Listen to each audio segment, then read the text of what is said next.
May I request you to please take a seat as per the images on the backdrop, so it's easy for my audience members to connect with you all as you share your thoughts.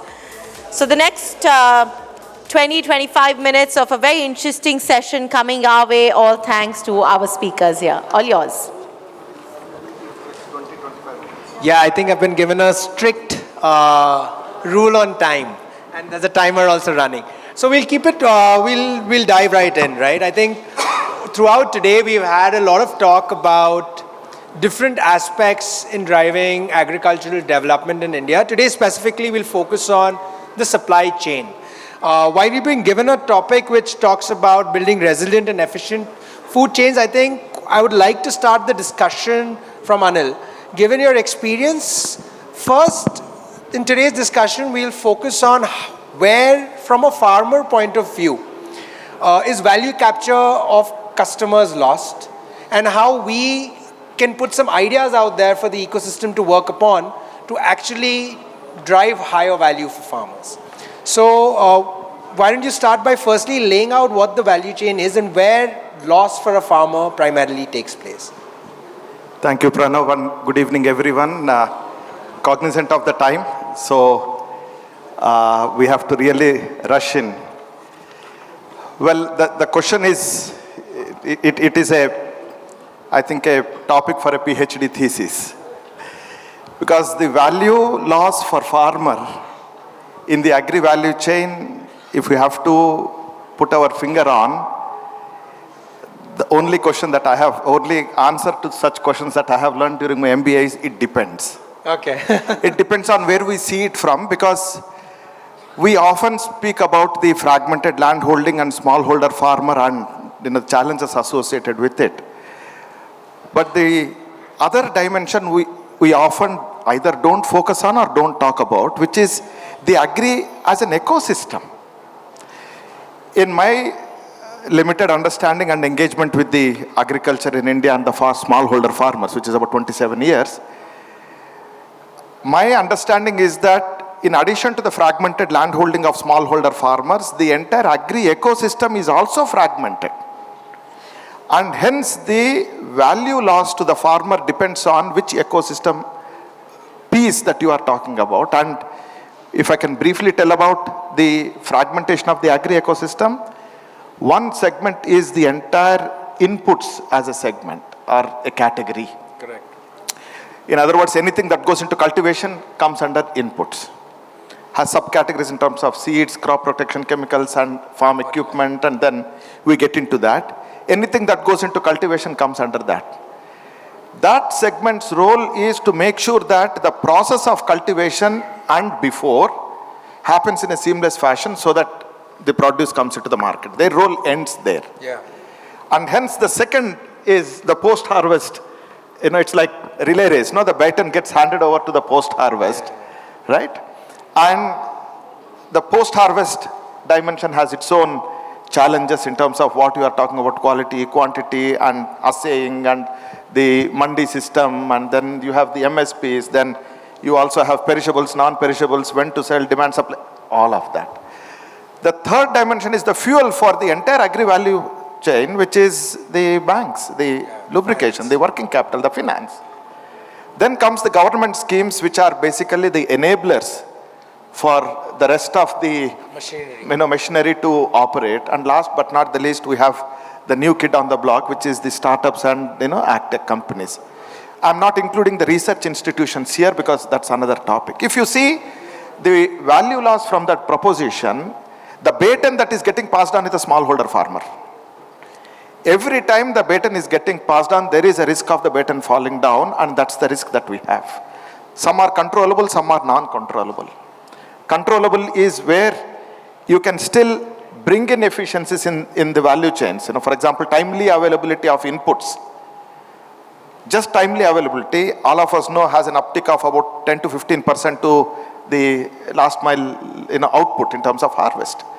Quality inputs is another category. Now, Agarwal Sahab can give a big lecture for us on that as to quality of inputs, because the multi-brand dealer, distributor, retailer network that the system has today, in my view, is archaic. We have to rediscover this. And the ability to use the quality input. Exactly, exactly. And The farmer doesn't go with the name. He will not say, give me this product of this manufacturer. He will go with a problem saying, can you please help me to find a solution? And the solution is kill everything. I just read something that now China has rejected 3 containers of Indian rice today. Right? So value loss. Post-harvest value loss has multiple dimensions. When you sell, how you store, To whom you sell. to whom you sell, right? I'm from the debit credit world, banking and finance, right? The value loss there is significant because more than 80% of the people who do farming, I'm not saying farmers, don't have access to formal financial institutions. So often they end up selling their produce even before the produce sees the light of the day. Loss there, right? So on and so forth. So the dimension of loss to the farmer, if viewed from the farmer's perspective, then the answers could be more revealing and at times more hard-hitting than look at it statistically. Saying, oh, India has 19% of the produce gets wasted. Statistically, you are right, but how many millions of people's livelihood has got impacted on account of that is a larger picture that we miss in the, in the statistical tools. No, sir, I think that's a very fair point. And, India's production, we're number 1 in milk, spices, pulses, number 2 in wheat, rice. When you look at farmers' incomes, they've not achieved the paramount goal of doubling, right? So if I were to move to the post-harvest chain now, I think the government's focus on creating India as the world's largest grain storage system, the push on warehouse receipt financing, it's all to ease distress sale and drive higher value for farmers through lower quality loss as well as supply chain loss.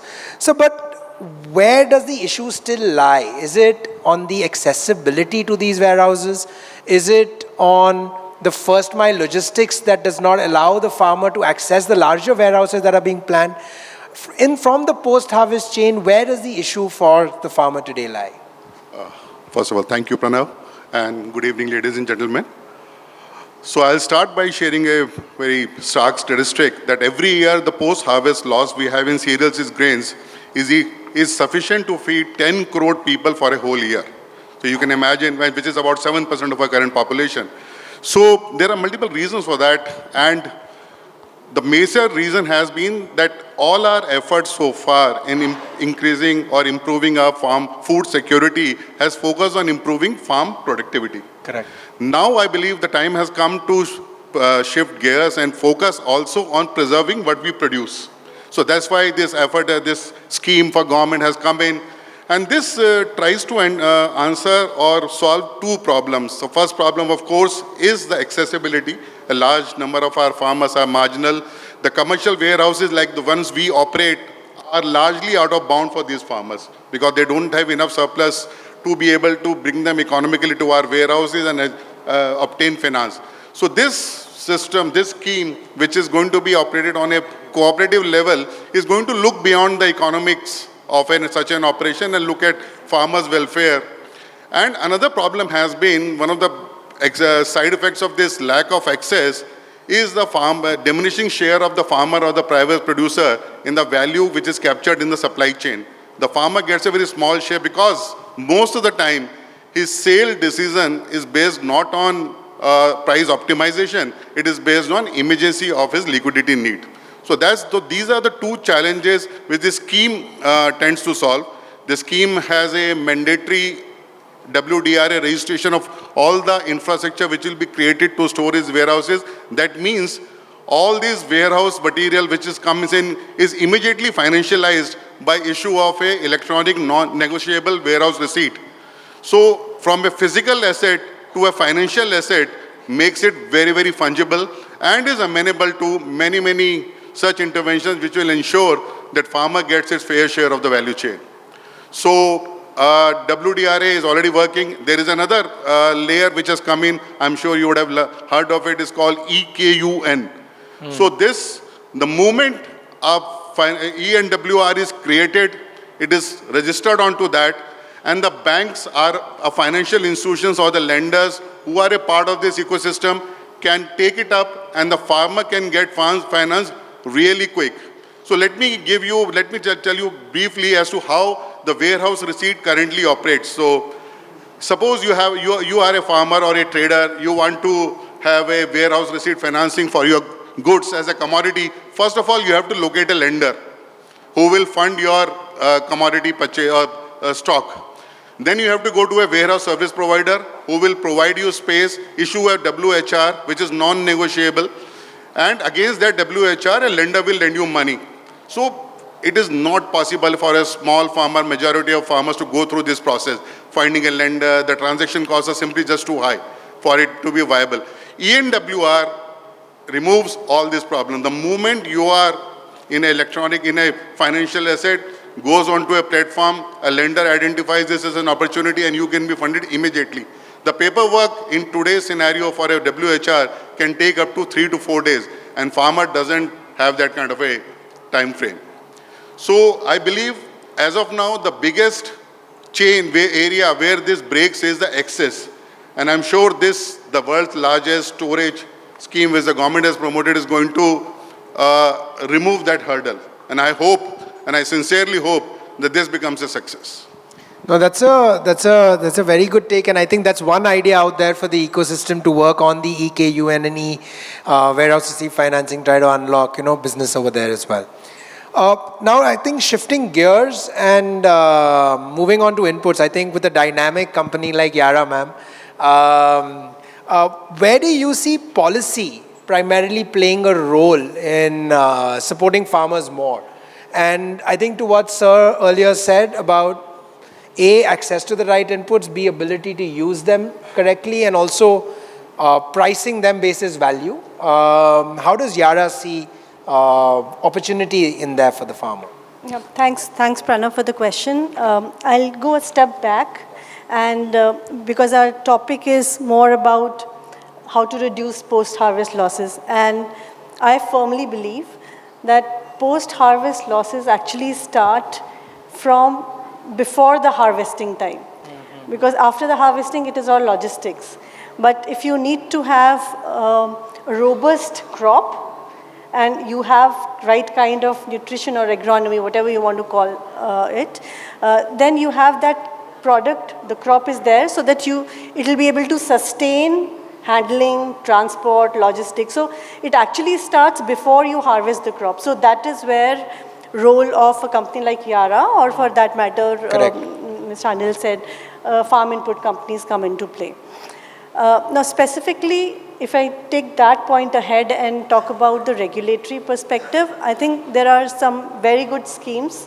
We have heard about the Bharat Vistar in the current budget. Correct. Which is something which could be a game changer. I feel that when we are talking about digital, we're talking about AI, in agriculture per se, this could be a single lever which could actually change everything, because this is connecting the ICR best crop protection, Correct. crop knowledge, production practices, plus you have your Agri stack, then you have localized advisory, which unbiased, on demand, yes, government approved advisory. Actually, and then it also is something which is working on interoperability. We have been talking about it from long. There are FPOs, there are farmers, there are companies who are doing it all alone, but this actually gets everybody together, and then it's not something which is age-old information which is being given, but it is something which is like the current very updated information which goes to the farmer. So this could be a basis for the logistic companies, correct, or systems to actually rely on.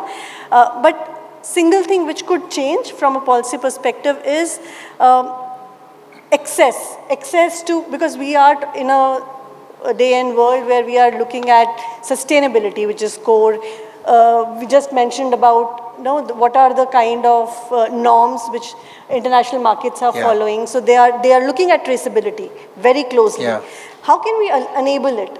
If we have products which are like carbon neutral, we need correct, to decarbonize the supply chain is one, but how can you do that? You need to have new products, more innovative products which can come in, and I think that's where there could be some kind of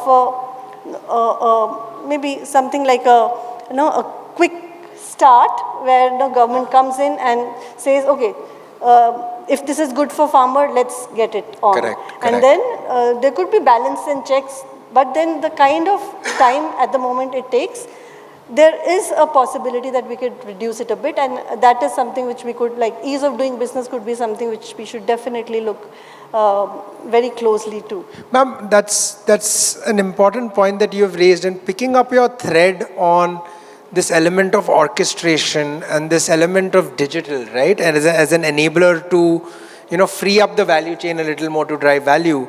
Anil, one question to you would be, what role do you think DFIs out there, like NABARD, SIDBI, EXIM, what role can they play to actually support the farmer a little more?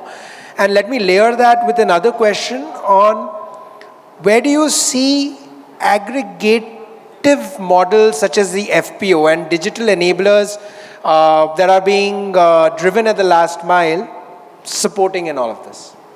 Right. So I'll start with the second one and Sure. then go to the first one, because we can beautifully build on what Mr. Gupta mentioned. Going back to the narrative that he said on the post-harvest financing to be made available so that he doesn't have to sell, or the farmer, she or he doesn't have to sell immediately. Yeah. Now visualize an ecosystem where you have FPOs, aggregation, right? The FPOs have the ability to access Agri Infrastructure Fund to construct the warehouse, because ENWR is possible only if the warehouse that the goods are stored are WRDA accredited. So it starts with having a storage facility that is accredited by WRDA, which the FPO can set up by taking the government scheme, which is meant for infrastructure, which is AIF. Yeah. Post that is when the farmer doesn't have to run around to find where I can store and find a collateral manager. The FPO can provide the ability to store the goods and get the ENWR issued. That is part A of the story. Now part B of the story is, at some point in time you have to sell. Now by storing it, either the FPO or the farmer is exposed to the price risk. Correct. How do you bring in the dimension of our F&O that is possible if some of the commodities are at least approved, or I would add with the DFI's government as well, because Professor Ramesh Chandris is here, and I would like to make a request to him and welcome him. Good evening, sir.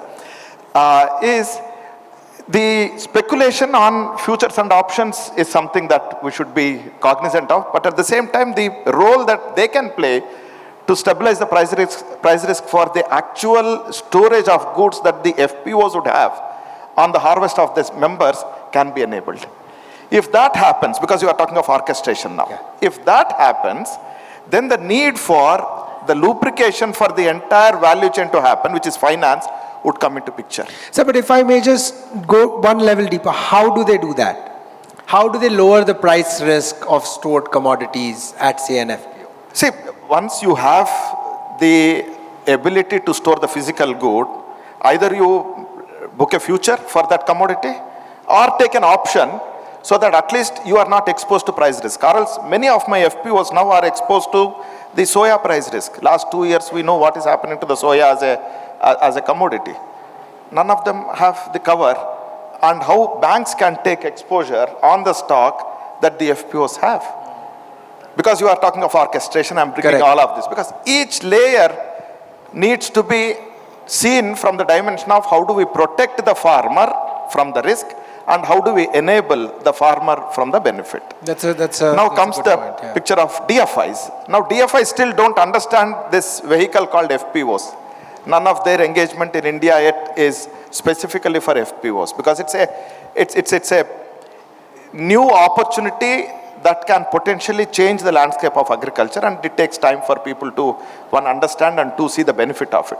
So if DFIs can play a role in understanding how orchestration can happen by putting FPO at the center, each of the pieces are moving, right? The harp is playing, the violin is playing, the guitar is doing a great job, the percussion is doing a great job, but it is still a cacophony, not a symphony. If orchestration can happen, then put FPO at the center, not even the farmer, FPO at the center, because you take care of the FPO, the member is taken care of automatically. Correct. The power of aggregation is, in my view, one of the biggest opportunities that we have to counter the dimension of smallholder farming that are smallholder farmers that we have. We cannot aggregate the land. We can aggregate the people who are using the land. Then comes, they can now have an input shop where they will provide inputs that are required for growing that commodity in the quality, quantity parameters that are required. Then go here and do the collateral management, utilize AIF, and have blended finance, F&O maybe a little farther, blended finance from DFIs to offset any fluctuations in any of these processes. You are still not eliminating the rain god here or eliminating the nature here. Correct. Those are the cases where we can have guarantees. Because there are hedgeable risks, there are risks that are not hedgeable.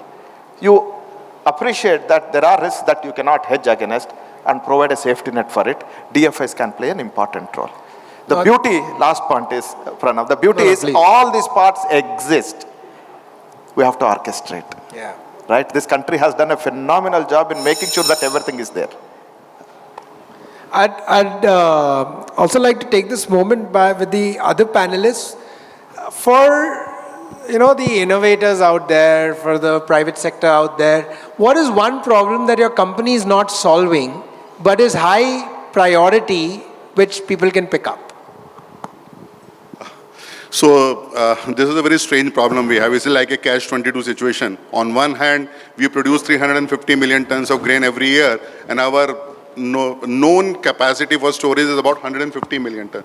So then the question which comes in is why service providers are like us always struggle with low capacity utilization. So the biggest problem is access. As we mentioned earlier, the large number of farmers are not able to access this problem.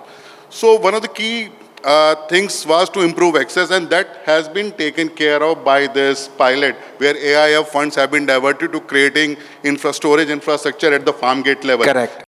A large extent of this will be solved. Another thing is, as of now, is the price discovery. See, as of now, you look at agri supply chain, most of the price discovery is reactive.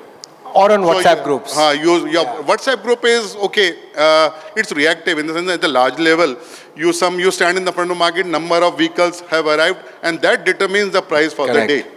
Unfortunately, because of our perceived issue with the commodity exchanges, we do not have any view for the future prices. There is no demand aggregation steps available as to what is the kind of required demands that exist in the market.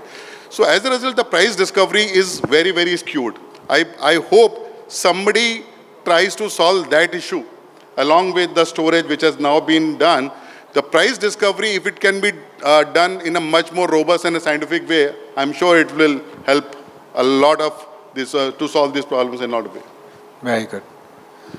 Ma'am, would you like to probably throw some light on from the input side? What's that one? I mean, people are talking about precision technology. People are talking about, IoT, all of those aspects. Where is the biggest bang for the buck? I think it's the data part. Okay. And I think I also mentioned about this Bharat Vistar. So that's, I think, somehow bridging the gap. Yeah. But we need more such interoperable things. But other than this, maybe if I get into the market linkage part. Okay. I think that's a gap where input companies would give would give farmers measures so that they can grow something which actually deserves a premium. But then when it actually goes to the market, procurement from a food company would like to have it at the lowest cost. So that's a disconnect. So somewhere where this market linkage happens, there are partnerships which companies like Yara also get into, food companies partnerships, but then somehow it does not work. So some mechanism where these partnerships and collaborations could work so that farmers get maximum out of whatever they're doing. Understood.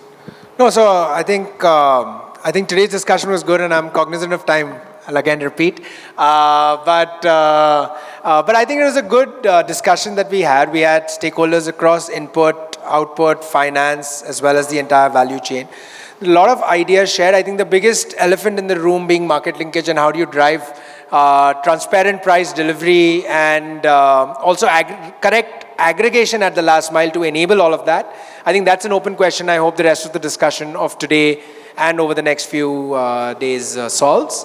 So yeah, thanks a lot. Thank you thanks so a lot to very the much. panelists for for being here. A big thank you to Mr. Pranav Khatri and our speakers. Please do join us for a group photograph as we thank you. And may I also request the team to please clear the stage, because up next we have yet another spectacular segment lined up. A round of applause, please, for my wonderful speakers. Thank you all so very much.